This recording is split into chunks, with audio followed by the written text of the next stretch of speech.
Fighters, today on the Contractor Fight podcast, I want to bring to you an interview that I was super excited to do, and I feel is the best conversation I've ever had on the show. And we're around 700 episodes now. Okay, so we've done a lot of these, and today's guest is Steve Shinholser. He's been my partner for the past 8 or 9 years when we first started the Contractor Sales Academy. We've made some transitions through the years. We blended the program into our Battleground program that is our current group coaching program, which is what I believe is the best thing on the planet when it comes to group coaching for contractors. And today it's a bittersweet episode because Steve is retiring. So that portion of our business, the Battleground program, Steve has been a partner of mine, and effective October 1st, this has been in the works for a couple months, but effective October 1st, I am buying him and our other partner there, Derek, out. And we have a conversation about that. We have a conversation about our journey, how many lives we've changed, what we've learned on this journey together, how we're better for it. And we also talk a little bit about business partnerships and things like that, because most people sadly have crappy experiences when it comes to partnerships. And we've had a great one, and we talk about how we were able to do that for those of you that are interested in maybe partnering with somebody someday and what to look out for and things like that. So anyway, super excited to share this episode with you guys today.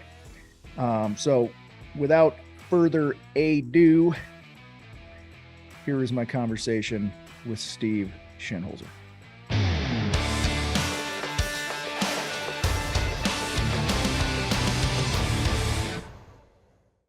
Steven Shinholser. You're here on the show, just me and you today. And I would say, as far as the show goes, you've arrived. You're here. Yeah, I have, but I learned something this week. As if you don't know, I'm leaving the Battleground. Tom, this is for the audience, has purchased my shares. And it's the right time, and it's like a beautiful split, and everything is great. But so I did my last 3 Agoge. Now, Agoge in our group is where every morning at 10 o'clock, whoever members want to jump on a call, they get to practice role playing with a coach. Well, we take our assigned days, and I did the last 3 days. And so it's my last 3 formal open role plays in front of people. And I just feel, and I don't know what it is, maybe that I know I got one foot out the door. I just feel like in the last 1 week, I have finally become a really good coach, finally saying stuff in the way it needs to be said so people comprehend it instead of the way I want to say it. And the proof in the pudding is, I think you said the average attendance is how many people show up at these things. Yeah, so we usually have between 25 and 30, I'd say, on average, that show up every day and do some role play, and you've kind of knocked that out of the park this week here. Well, we've had 50s, the first 2 days, and today was 60, and wow. Which is like as many as we get on our most popular webinars. And and all it is I think what's happening is there's just a little buzz going, hey, this is your last 3 shots to hear Steve, 2 shots to hear Steve. This is the last shot to hear Steve. But in an amazing way, it has made me actually live and speak unafraid. This is something you say all the time. Yeah. And as brash and open as I am, I feel even more unafraid to say exactly what I want to say to these people. I had to scold. Between yesterday and today, I had to scold 3 or 4 people. One guy, he shows up without the card. He has no idea, but he wants to role play. I'm like, what are we going to role play if you don't know? So here's what I want you to do. Go back and get the card. Just at least read through the 5 steps, and tomorrow we'll do it. When it comes back today, and I'm like, do you have your card? No. I'm like, if you can name the 5 steps, I'll role play with you. But if you can't name the 5 steps in order, I'm not role playing because you haven't put any effort into this. And he couldn't name them. He could only get the first 2. And at first, most of me just would have gone, Steve, these are paying members. I can't scold them. I got to make them feel great, But what they really need sometimes is a boot up the ass. And yeah. Well, we can point to the water, but they got a drink, right? Yeah. And it's we talk about that a lot. That somebody asked me the other day who's a good fit for our groups and stuff, and I said, well, first of all, you got to be hungry, and there's some definite, there's evidence if somebody's hungry or not, and if you're not willing to lift a finger to prepare for something, that's one of those indicators. So I think it's a good thing that you called them out. Yeah. Well, you're right. You have to want it, and you have to put a little bit of effort. There's something called, you don't look with your mouth. In other words, I don't go, Tom, where's this? Or honey, where'd you put the sugar? Like, we don't even look first. We don't even put any effort. We just go, hey, where's a screwdriver? Steve, you just described men and teenagers when you tell them that there's chicken in the refrigerator for lunch or whatever. And, as a guy, we go, when we look at the fridge and we open it up and we stare, and if it's not at eye level, we don't see it. It's not in here. And then your wife walks over and it's right there. One thing, and it's right there in front of you. So no, that's cool, man. I have to say, literally, honey, I know it's in front of me. In fact, I know it's right in front of me, but damn, I can't see it. Could you come over here and embarrass me and pull it out? And that's what happens, because they know exactly where it is. Chances are they put it there, but you're right. We're not observant. It's funny today, so many times on these role plays, I would lend them softballs. Like, why do you want to get your house painted? We're role playing. I'd like, because I'm just really embarrassed. And they would go right into, well, can I tell you the type of paint we use on your house? And I'm like, wait, stop. Yeah. I gave you a softball. I told you I'm embarrassed. That's the road you want to go down to make sure that whatever you do for me is going to remove my embarrassment. That's the ultimate goal there. So they, it's like, you and I've used this a couple of times, but I love this. It's the guy that goes into a hardware store and he goes, I need a drill bit. You remember this whole thing, right? And the guy says, what do you need that drill bit for? So, because I need to put a hole in my wall. What do you need the hole in the wall for? Because I got to hang a picture. What do you need to picture? Well, it's a picture of me and my son. We just climbed Mount Kilimanjaro, and we have this once in a lifetime picture, and I want to put it up on the wall. Well, what do you want to put that up on the wall? Because I want to just remember this magical moment, this bond that me and my kid had that we'll never probably have again. That was the greatest single thing I've ever done in my entire life. So I want that on my wall. And so the guy really doesn't want a drill bit. What he really wants is that sense of joy and reliving this magical moment. And in sales, that's where we're trying to camp out. That's where we're trying to live, in this magical moment, not the drill bit. And so many of us want to focus on the drill bit. We got the best drill bits in town. And I know we're 50% more expensive, but let me tell you why. Let me justify why we charge more money and all this horse shit, when all they want is their magical moment. And it takes years to get to this level where you're thinking like that at such a high level. And when you do, besides just making life and business easier for you, you'll have way more money. And I'm talking millions more. And I'll give you an example. We have one of our stars. In fact, you gave him a really nice award, Bubba Hogan. Now, Bubba Hogan listened to me 10 years ago, and he's only been in our group 4 years. And he's killing it, and he's making tons of money and all this other kind of stuff. I'm like, Bubba, how long did you listen to us before you joined our group? He goes, 6 years. And I said, Bubba, what do you think you lost in terms of money by delaying that decision 6 years? He goes, $3 to $5 million. Yeah. And I'm like, let me ask you that question again. And I repeated the whole thing. And I'm just, because there's so many wallflowers sitting there. In fact, I don't know what the percentage is, but I think most of the people listening to us right now, they know they're broken. They know they need some kind of help, but they're afraid to jump.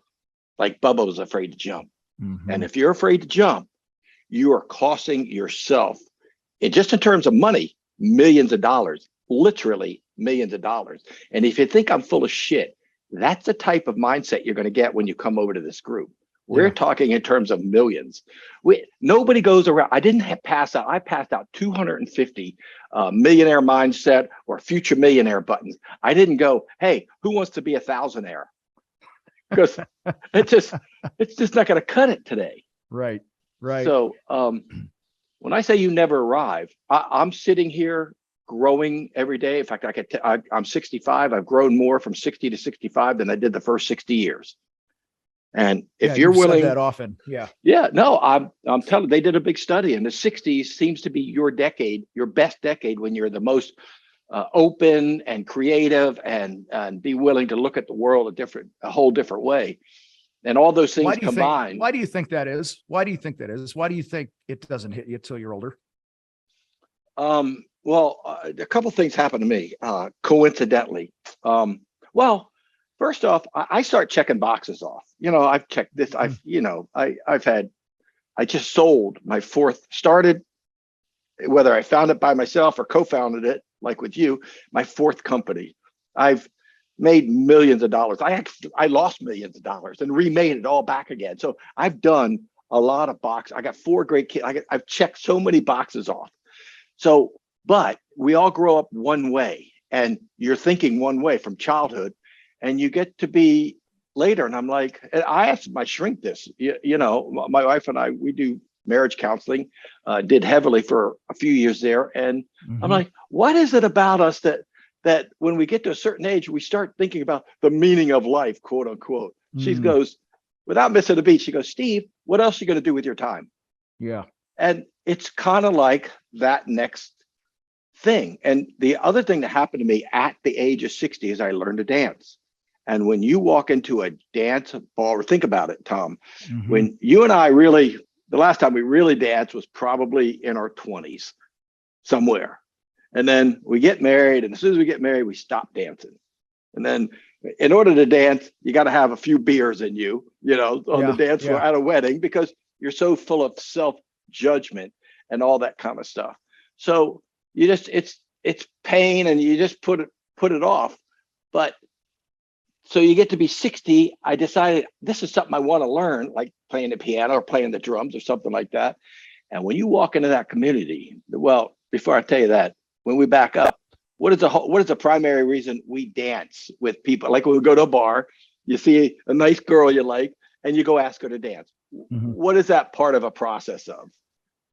Well, you want to get laid. So it's ultimately, but it's partnership, it's companionship, it's finding your person, it's all those things, right? It's part of courtship. That is part of courtship. And it's whether you say it or not, it is a sexual thing. I mean, you're in your bodies moving around, hopefully synergistically together. So that's what you want to do. So when I go into the dance world, it is not about courtship. It is truly about the art of the dance. And it doesn't matter if you're a female follower or a male follower. If I'm a lead, my goal is to create magic with that other human being. Well, when you're 60 and you grew up like I grew up, and you were taught what I was taught, you go, I can't dance with men. That's a bad thing, because I'm still thinking about, in fact, I can't even dance with young women. I'm looking around, I should be dancing with someone 60, appropriately my age. And the first dance I walked out of, I'm with my wife, we're walking out. I clung to her all night because I was so scared. I couldn't even dance with anybody else. And she kept saying, don't stop, quit stopping, don't stop. But we're walking out, and there's this little cute 21-year-old who, by the way, is at the beginner Monday night class with me and my wife. We're at the Friday night big dance, my first one. And she tapped me on the arm, and she goes, Steve, you didn't ask me to dance. Why not? And I'm like, because I'm 60 and you're 21. And it dawned on me that I'm the only one with this fucked up way of thinking. This is not what the room is thinking. And it's almost like if you show up to a nudist colony and you're the only one with clothes on, you feel weird. So now all of a sudden there's this opposite thinking that pervades the room, and I'm the guy thinking the old-fashioned way. So it taught me a lot about life. You lived the struggle, the whole Battleground lived the struggle, because I would come back and go, I know I'm king shit on these webinars, but I'm a piece of shit when I go in these dance halls.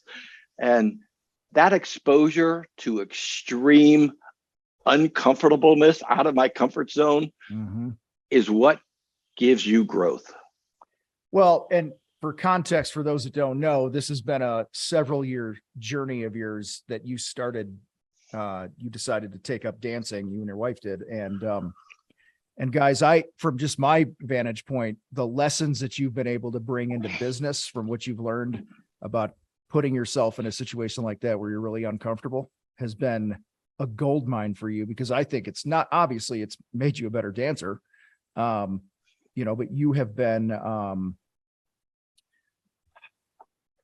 I've seen you grow as a coach, the way you have empathy towards people like in our group that have been learning the new skill of, the sales training that we do, and they're uncomfortable and you're leading the way, right? We always talk all the time here about like, you got to be the example for the people that you lead, and you've done that, so for anybody listening, that's kind of the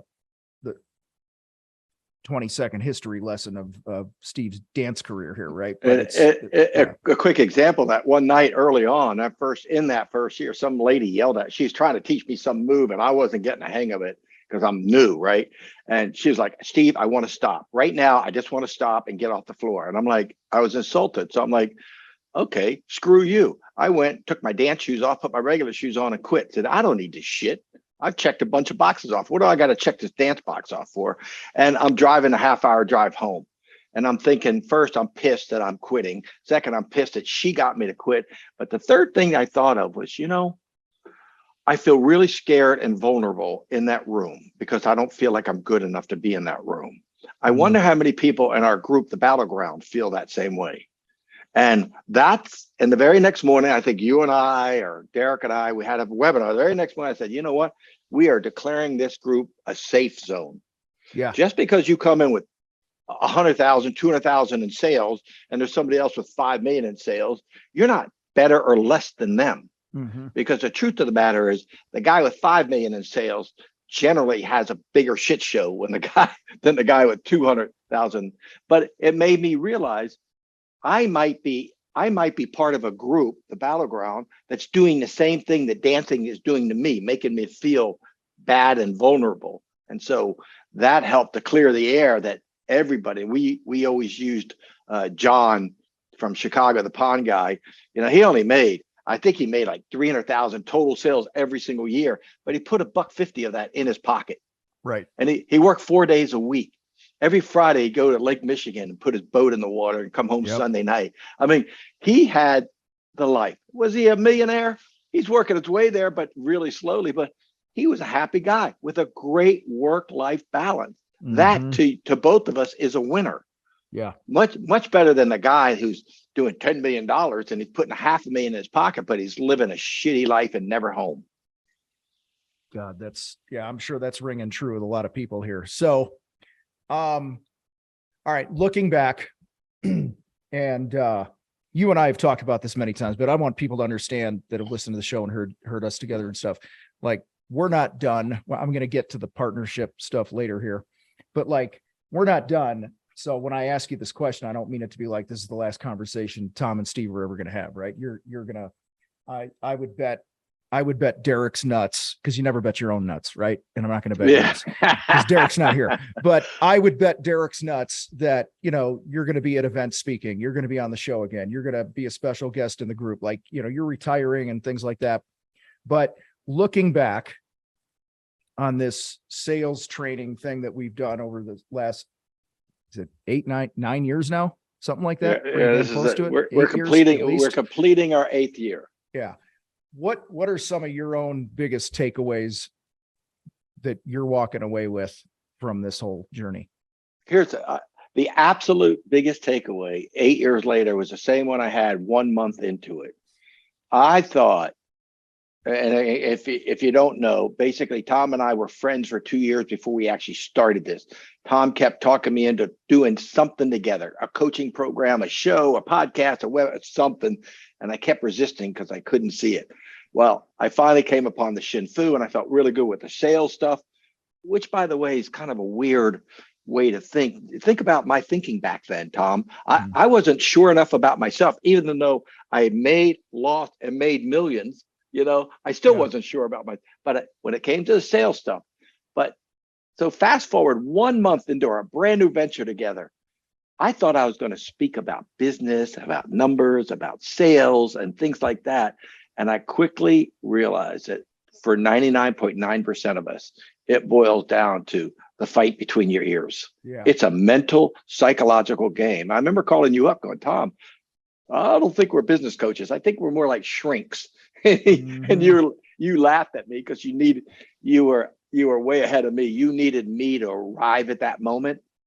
And that's when I started to totally consume the books, the podcast, the mindsets of different people, all this kind of stuff, because I realized that is it. And then when I actually reversed engineer my life, which I've done a couple of times openly, like the first moment that I realized that I was going to be a millionaire is because I physically and mentally had that shift in my head. I didn't think I was going to be a millionaire. I didn't hope I was going to be a millionaire. I freaking knew it. Yeah. I knew it with every bone in my body. I mean, I'll just ask you point blank, Tom. Think about in that realm about how wealthy you're going to be one day. When I met you 10 years ago, your mindset wrapped around all that versus the mindset you have right now. Oh, it's night and day. Night and day. And you've seen it. I feel like we all have different goals and different financial goals and things like that. And the goals and the vision I have for me and my family and the fight and what we're doing, I can see it out there. I'm just literally every single day, I'm taking 2 or 3 steps closer to it, and, one of our big goals here is that the contractor fight literally becomes, if anyone even, this is how crazy my mind is, forget typing anything into a search engine. I want it to be like anytime anyone hears the word contractor, they think of us. That's my vision. And then obviously there's a lot of spoils that are attached to that. Right. But for me, it's become, and I know you're in the same boat here. We are so in this for the impact that we have. Like money's like 3rd or 4th for me. The money's a byproduct of the impact we have. Zig Ziglar said, help enough people get what they want, you're going to get what you want. And I've watched you, because how old are you now? 64 or 5? What are you? 65. 5. I keep forgetting that. So, you have been, 8 years ago, that puts you at 57 roughly when we started this thing. Yep. And so you were already kind of scratching the surface of your legacy at that point in some ways.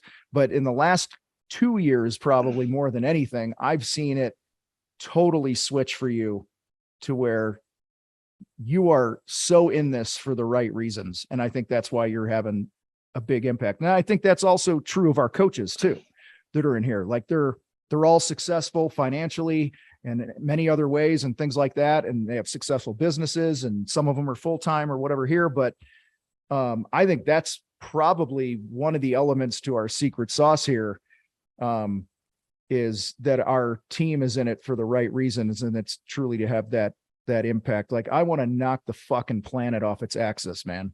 Like that's just how I think about it. So it's been fun watching you. Yeah, I want to give somebody a taste of reality, a true story about exactly that. Because you said, because I know, and you know the story, but I know the moment over 2 years ago, closer to 3, that everything switched for me. So before I met Tom 10 years ago, I had been helping people, even people when I had my pool company 30, 35, 40 years ago. So I've been mentoring people for a long, long time. But I never got paid to be a mentor until you and I started this paid group. And so now I'm a paid coach, a paid mentor. And people were starting to refer to me for the first time in my life as their mentor.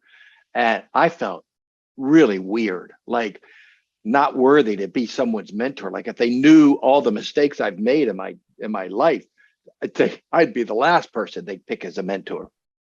So I've been struggling with this for actually a couple of years. You're 5 and 6 into our group. I'm even struggling with me really owning it. And I I said, I got to do something scary for myself. And I took myself to a mountaintop in Maui in Hawaii and joined a freaking aerial yoga camp. And there were 7 of us from all over the country. We didn't know anybody. I don't know shit about yoga. Yeah, I've done half a dozen yoga classes here and there on the mat on the floor, but not swinging like a bat, up in the rafters. So, but so at the end of the week or somewhere in the week, you get your 1 hour with the guru who's there. He's like the pot smoking guru kind of looking guy, legs crossed, the whole thing. And he asked me why I'm there. And I was just point blank. I said, I got this mentorship problem. And he just looked at me. He listened to me. I told him a few things I've done. And he goes, Steve, you have earned the right to be where you are today. And the second he said that, I knew he was right. And I knew I flipped over from not believing in myself as a mentor to you're goddamn right. And I'm a good mentor. Yeah. And I, in fact, flew from there directly to Denver, to Colorado Springs to be with you and Derek and right. Yoda. So we could have a 2-day come to Jesus. Let's tear our business down and rebuild it the way we want it. Kind of openness to which really started the true transition from me to you. That was our Tom, this is not my baby anymore. This is not our baby anymore. This is really your baby. You're putting in all the work, all the effort, all the energy, and all the things you need to do to build this business up. And I'm quite frankly not. I'm happy with my position right here, but I'm not the visionary builder of this company anymore. So my point is this: even if you had the credentials to do whatever it is, but you don't believe in it in your head, you do not have the credentials. And even a guy like me, who had 40 years of doing good for people and people saying good things about me, it still took one shaman in a mountaintop in Maui to convince me that I'm worthy to be the person I am today. So we all have coaches, we all have mentors, we all need help. In some way, we're all broken. Yeah. And if you just accept that and try to figure out how to get unbroken, that's called growth. That's called out of your comfort zone. That's called living life. So 2 things I want to comment on, and then I want to get into the partnership aspect of this for the last few minutes here. The first is I was coached long ago by somebody else. And they used to say all the time that your mess is your message. So for anybody who's like you were, like, I haven't earned the right and this and that, man, in fact, one of my kids right now is going through something really tough. Okay. And I told him the other day, I said, dude, so that narrowed it down to which kid, because I have 2 sons, right? So anyway, I just said, you're gonna get through this. You're gonna battle through this. On the other end of it, you're gonna know the way for somebody else who's going through this, right? Like so anybody that's struggling with just going, I'm not, like, listen, if you fuck your business up or a relationship or whatever, and you learned a lesson and you've made commitments to be different, and you've chosen to show up, win the moments, be different, all the things we talk about here, you are qualified to lead and guide somebody out because you have the fucking flashlight now. Right. And so that's first thing. Second thing, just to acknowledge you again with what we did in Mile High. We give awards at the Mile High Profit Summit, and we have an impact award. And for those that weren't there, we awarded Steve the impact award because of literally the hundreds of thousands of lives as of now that you have changed because of your impact with what you've done with the Shin Fu and the example you set and things like that. And I'm just excited because I mean, guys, I'll go behind the scenes here a little. On our buyout agreement, Steve, the Shin Fu's named after you. And you're like, no, I want you to keep it. I want you to use it. That's part of my legacy because it's going to help people. Like, that's a pretty fucking mature thing to do. And the thing that fires me up the most is the number of messages and conversations we have with people. I mean, at Mile High, I had at least a dozen conversations where people will come up to me, grown men in their 40s and 50s, and they're like, because of you guys, I'm married today. Like, that's the stuff that blows my mind. I had another guy literally call me up a couple months ago, and he said, I had a really dark day a couple years ago. And he said, I had a weapon, and I was either going to take it and I was going to go kill somebody, or I was going to kill myself. I just wasn't sure what I was going to do. And he said, somehow he opened his phone. This is like divine shit here. He opens his phone and somehow ends up on one of our shows. Okay. And I don't even know what the topic was. He couldn't even tell me what the topic was, but something that was said on there talked him off the ledge, and he's a different human being right now, and things are going great. So guys, this is Steve, we started this thing on, let's help people sell. And now it's like, you see it all the time, right? You know, you come in. So anyway, I don't want to go down that path too much, but I'm just proud of the impact that you've had. And I want people here listening, because not everyone was at Mile High, but I'm sure there are tens of thousands of men and women that listen to this show all the time, that have heard something you've said, not even in our groups, which is fine. That's why we do this shit, because we want to have an impact, that I guarantee you've changed their life. And guys, if you're listening to this, I would love for you to go on and do one of two things. Email help at the contractor fight, if Steve has impacted you in any way, shape, or form, and just say thank you, or go and give us a review wherever you listen to this and share it there. Because dude, you know, you officially leaving as a partner and retiring and shit like that does not minimize the effect and the impact that you're going to continue to have, man. So I appreciate that.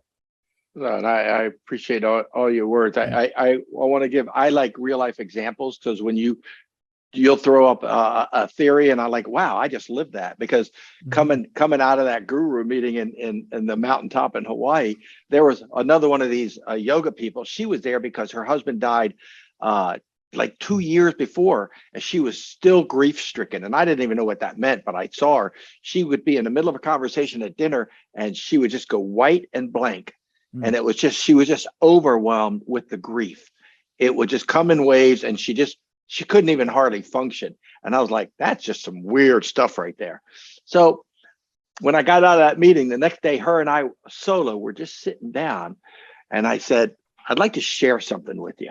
I do all this stuff with the dancing, and I tell the people how vulnerable and how scared, and I relate it over here. I says, I do all that to help me. The more I help people, the more it helps me. And so I'd like to just offer to you, you've been in this grief-stricken state for how long? She goes, what, 2 years? I'm like, that makes you an expert. Okay. Do you know what you can do to get yourself out of it? She goes, yeah, sometimes I do. I says, that also makes you an expert. Why don't you do this? Why don't you, she goes, oh, I belong to several grief clubs, you know, that she goes to meetings. I said, why don't you start to help people? Why don't you start to counsel people? And she did. She went home, and we text today. Like every couple of months, I get a text from her, and she goes, it is the most helpful thing to me to just let somebody else get it off their chest. And when you were saying, because now she has the flashlight, yeah, it's like exactly what Tom is saying. I just lived it, and it's the most perfect thing. In fact, that's actually how you and I think that's how the magic of us clicking together. Because you came at me off that stage when you first met me 10 years ago, and you talked in theory about all this stuff. And I was like, man, he's exactly right. Because without me even knowing it, these are kind of the principles I live by. And I run my business by. The same shit. Well, he talks about numbers. I'm like, well, I know my numbers because I do QuickBooks. He talks about communication. I'm like, well, shit, Shin Fu, that's the most high level communication you get. Leadership, that's just treat people right. I know how to treat people. That's why I've never had a problem with the team, because I treat them right and they never want to leave me. So you put in your words and my actions were so aligned, it was ridiculous. And I'm telling you now, and I told you this before, we'll be friends forever. We'll be attached forever. And I mean forever. I'll be back when you want me to be back. I'll be on whatever shows you need me to be on, or you want me to be on. I love this shit. And this might be getting forward, but I'm sitting here today. I hung up from today 60 people on the call. And my wife, she goes, and she listens to some of these calls, but she gets tired because it's, the same call at the call at the call. But she goes, it really seemed intense and you'd like have an impact on these people. And I'm like, I think I'm finally reaching the apex of my coaching career. And while I was doing it, I had such joy, Tom. I'm just like looking at all these people on the screen and just pushing them, getting feedback. And I'm like, why am I leaving this? What I'm scared because now I'm going to be solo in the world. I mean, on Monday, I'm getting on my bike for a 10-day solo bike trip, 300 miles to Pittsburgh and back, so just being anonymous hobo, jumping from train to train. That's cool. That's where I'm going to anonymity. Is that the word? I get that. Anonymity. I can't say anonymity. Anonymity. So I'll be back whenever. As much as you'll have me, I'll be back. Yes, you will. So it's a perfect segue because I want to end with a few minutes on partnerships because we have a lot of people that have a very negative view of partnerships. Actually, I don't want to forget this either. Here's the other thing. Because I fucking coach, so I always have to have a lesson in something for people. So, and my kids love that. But anyway, and the queen, she's like, there's times I'll start talking to her. She's talking, and I'm like, I'll start to open my mouth. She'll hold her finger up. She goes, "Don't fucking coach me right now. Just listen." And I'm like, got it. Okay. So anyway, but guys, Steve, you have done what most people don't do, and they when you see the finish line, the natural tendency is to coast, right? Like I mean, it was what, 2.5 months now where we finalized that we were going to have the buyout effective October 1st and all that other stuff. Your example of running through the fucking finish line has been amazing because you've actually turned the heat up. And that's the lesson I want to give people. Like, I don't care if it's the last day of the quarter, the last day of the year, the last 5 minutes of your workout, whatever it is, guys, that is a beautiful quality to have. And I think you've been doing that through your whole life in different ways. I've never really known you to half-ass anything, and that's, but so there's that, but then I just got a hat tip and give you props for, the way that you, I mean, dude, we ask Lindsay sends a message out, says to the coaches every month, like, all right, which days do you guys all want to run the role play calls and stuff? And these last couple of months, dude, it's like every time I open that thing up, like Steve's all over this thing. Like you just plugged your name in, you were at Mile High 10, 12, 2 weeks ago, whatever the hell it was, days. And I think you literally had a conversation with damn near every one of the 400 and something people that were there. I mean, you were up on stage going, raise your hand you spoke at the end of the first day of a 3-day event. You remember that, dude? And I'm sitting in the back and you go, raise your hand if I've had a conversation with you. A third of the fucking room raised their hand. I'm like, when did he do that? Like, because the day started at 1 and you talked at like 4 or 5. Yeah. And so like you crushed it. So that's the example I want to give to people. Like, guys, run through the fucking finish tape. So, all right, partnerships. We partnered and you were like, all right, rule number 1. You remember what you said to me? What was that? Well, if we're going to be partners, we're going to be open, brutally open with each other. And if it's not going to always be nice, and you got to be okay with that. And if you're okay with talking about every issue, not just 99 out of 100 issues, if you're okay with talking about every issue, then I'll be your partner and it'll be a good partnership. Yeah. And guys, listen, there's been bumps along the road and they're usually like, I've shared this before, like, and then we brought Derek in 2 or 3 years later as a partner or whatever it was. But guys, when there's been an issue of something that was not being talked about that needed to be talked about, I'll just own my shit. I was the one because for many reasons, it's my own shit. I'm not sitting here trying to put the blame anywhere, but I grew up where you stuff things and you just go throw it on my back. I'll fucking carry it and I'll make it work and this and that. And I remember one time, it was about a year ago, I got you and Derek on the phone. I said something and you both started laughing. We were like on a Zoom. I think it was a Zoom. You both started laughing. I said, what the fuck's so funny? We're like, oh, we knew this was going on. We were just waiting to see how long you were to fucking stuff it. So I've grown a ton in that area because, because it's a safe partnership. And I think so I want to end this with some thoughts on partnerships for those that are like, they suck. Every partnership I've ever known has ended bitterly. I think that's why we're talking about this openly. Like a month or two ago, we were like, yes, we need to talk about this with our group and on the show and stuff, because we need to be examples of a good partnership and how it's supposed to end. Because I don't know about you, but almost every single partnership I've ever seen has, it's ended and the relationship goes with it. So any thoughts on that shit? Yeah, I got a lot of thoughts on that, but I'll be concise. Every partnership, once the communication breaks down, so does a partnership, plain and simple. And I know that from my first partnership. He was the best man at my wedding. We had for 8 or 9 years, we talked every night about everything, and then we stopped talking. And when you stop talking, then the other person needs a story, so they start making up their own story in their head, and that just leads us down a wrong path. And we all make mountains out of molehills. So if we could keep the molehill at a molehill level. So most people like you, Tom, that I talk about partnerships, they go, nah, they have a very negative view. And that's, to be honest, it's because they're not forgiving enough to one another. I will tell you, you are way more forgiving of me, and I am way more forgiving of you than we are or were of our own spouses. Like, and I'm not talking about the queen so much, but your first spouse. I mean, when I met Tom, he was married, divorced, and now remarried. And I've had a spouse the whole time, but I give you more of a break, Tom, than I give my own wife, to be honest. I mean, most of us do. And so when we've had problems, it's in my nature to bring that elephant up. I will bring it up. If you don't, I will. And then we just talk. And I remember one time you were saying something. It was going against the grain of what I was saying.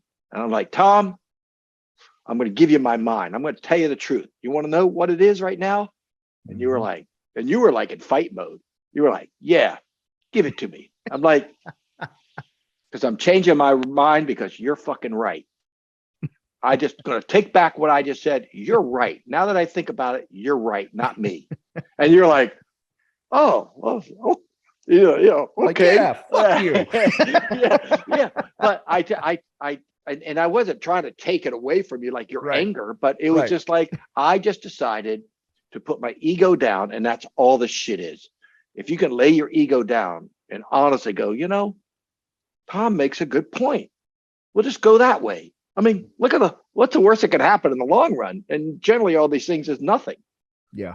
So we just give each other respect and consideration and talk about shit.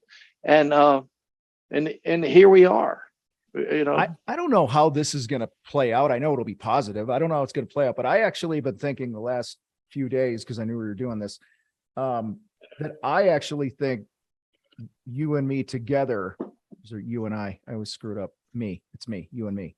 No, it's I don't know. It doesn't matter. No,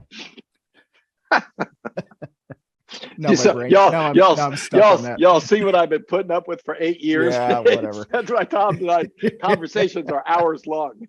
So I actually think we're going to have a bigger impact in this next phase.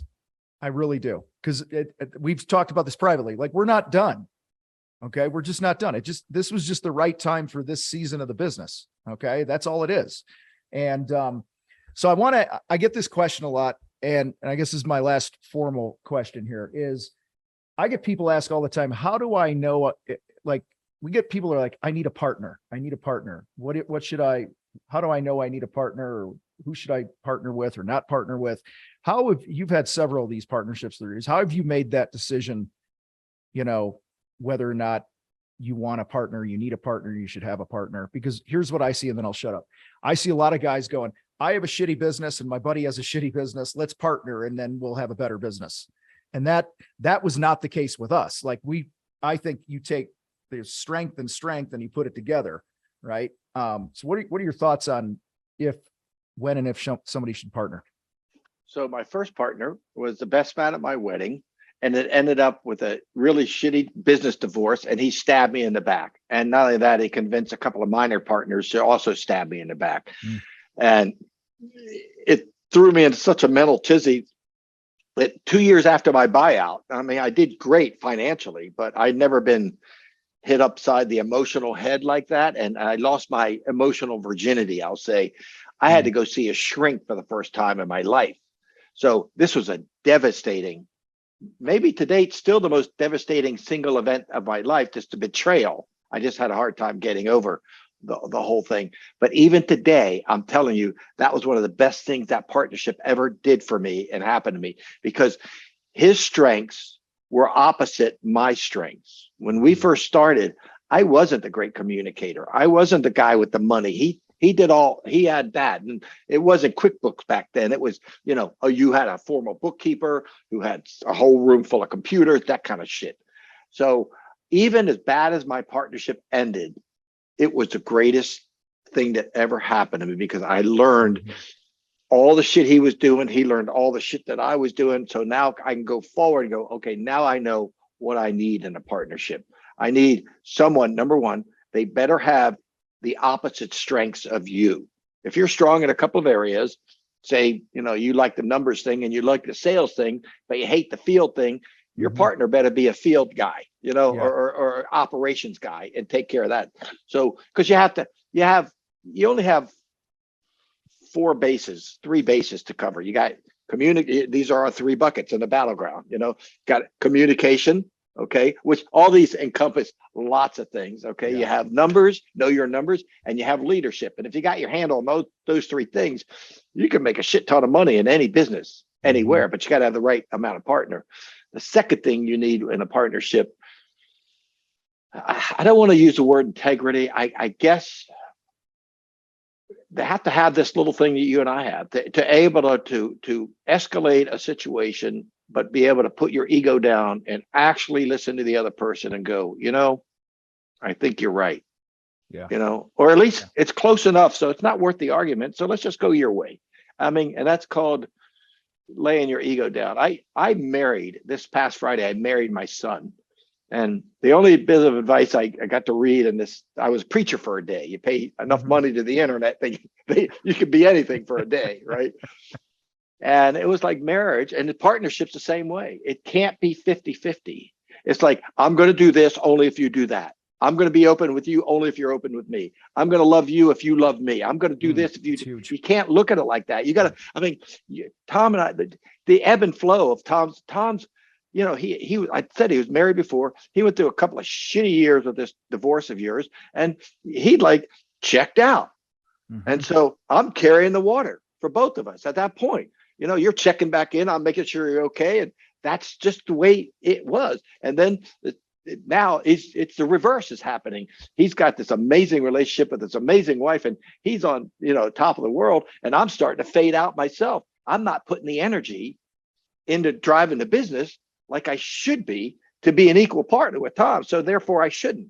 And so through a discussion, we came to what is the best thing to accomplish what we want. And we both want the same thing. We want to impact as many people as we can before we die. That's what we want. We want the world to go, God damn, this place is a way better place because of Steve and Tom. Yeah. And that transcends the money. And I've been money centric my entire life, but that is not why I'm here. And it's got nothing, actually nothing.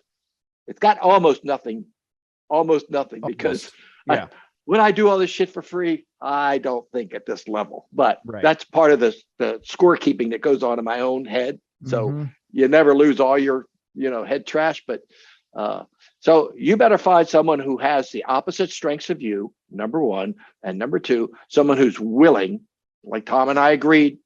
And I know when Tom agreed to it, he had no idea what was in front of us, but I did, because I've been through that a few times, having hard ass conversations with people. And did I know how Tom would react? No. I mean, you see Tom's, very macho, bravado, up in your face. He likes to walk into the punch. I want to run from the punch because I don't want to get hit in the face. That brings Tom alive. That's not my style. So when I said, okay, I'm going to bring these hard situations to Tom, I didn't know how Tom was going to deal with them, but you dealt in every case, or almost every case. You just opened up, you listened, and generally you agreed with me. Mm-hmm. And it was a yin and a yang the whole entire time. Yeah, I think I appreciate that, by the way. I think you nailed it when you touched on ego a little bit in partnerships and stuff. And it's like, if you've started the partnership right, like we did, where we had different strengths, I think you can always revisit, like, hey, let's put our focus back on why we connected to begin with, like it's, there was a reason we did this, and the impact we wanted to have and the business we wanted to build and stuff. And so, and I think the farther away you get from day one of your partnership, the harder it is to remember those things, which is, and I'll just speak, you already know this is not like a secret or anything, but like we and me, but I think people in general, but we have more problems when we don't touch base on a regular basis. Because you're in Maryland, I'm in Colorado, Derek's in Nashville, and 100% of the time, from my vantage point, when there's been hiccups, bumps, fights, whatever it might be, I can recognize the pattern of the weeks or months leading up to that we had less communication. And that's how it was in my old business, one of my old business partnerships as well. It's like the less we used to get together and go hit a bucket of golf balls on Fridays and have lunch and stuff and just connect. And then I would be it's like dating your wife, right? You'd be pissed at each other, but you take your wife out on a date, and at some point during the date, you remember why you fell in love with her. You're like, yeah, oh, that's right, we have fun together, I remember this. Yeah. And so I would encourage anybody that's in a partnership or your marriage or whatever, like, you got to go on those, I'll use the word dates, you got to have those regular dates and conversations.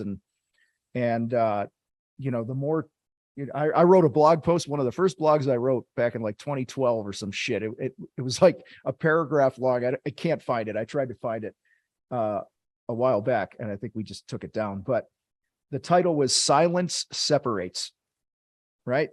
When you're silent, it creates distance. It's that simple. And so I think that's something that, more you and Derek's doing than mine, that have, kept this a tight relationship, And so. And again, I like to, here's a real example of that. When we were talking, we were debating, this partnership, Steve and Derek are selling out to Tom. Okay, do we tell everybody? Yeah. And I'm like, okay, if we don't tell everybody, they're going to find out, obviously, because I'm going to not be there one day.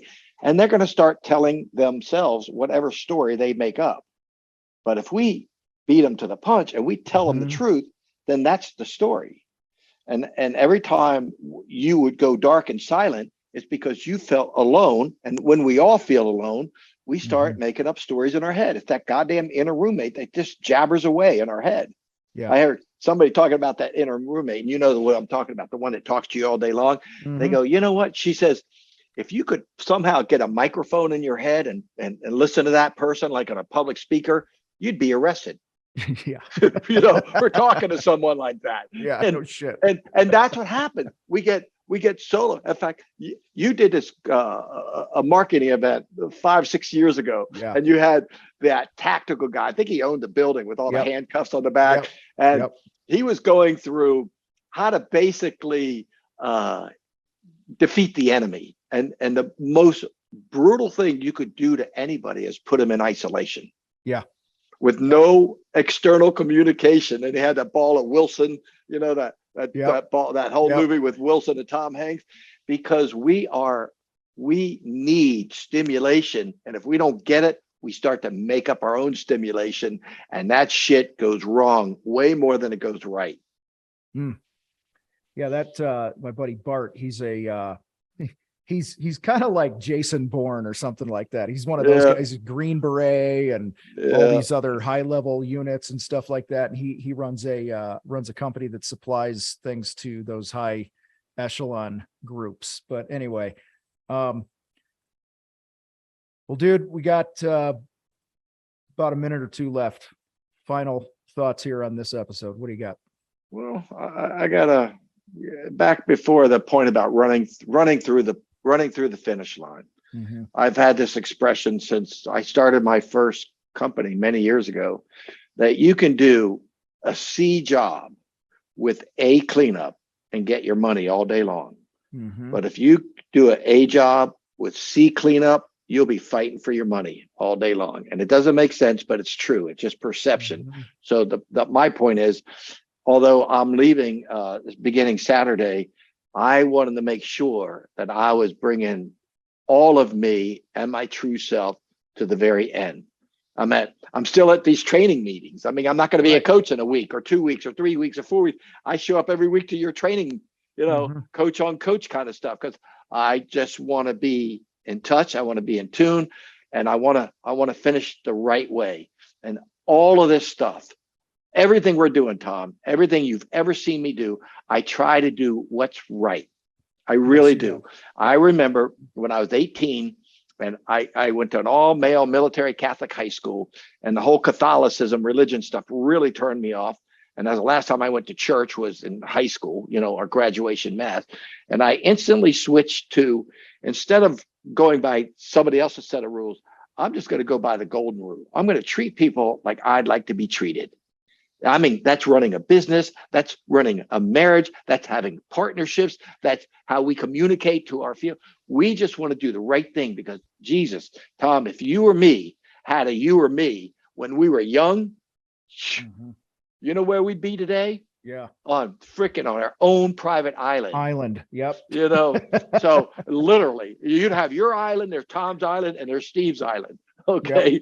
Yep. And we'd be like, where do you want to sail? Let's go to Derek's island today. Right. That's where I'm just trying to do the right thing. And that's the bottom line. I love it. Well, you have, man. I appreciate it.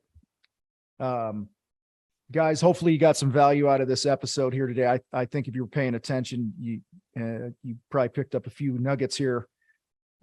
Dude, I love you. I appreciate you, man. I appreciate you finishing strong and being a great example to others. And this is probably got to be, I'm 700 something episodes recorded now or something. This is by far my favorite one. So I appreciate you, man. I appreciate it. And I'll say it to the world to hear. Tom Reber, I love you, and you came into my life, as I think we both did, to each other's lives at such the perfect time. And together, you and I are 1 + 1, we equal 3. Yep. Bingo. Thank All right, you. everybody, give us a rating, give us a review. Get out there, get off your ass, make some money, change some lives, all that good stuff. We're out.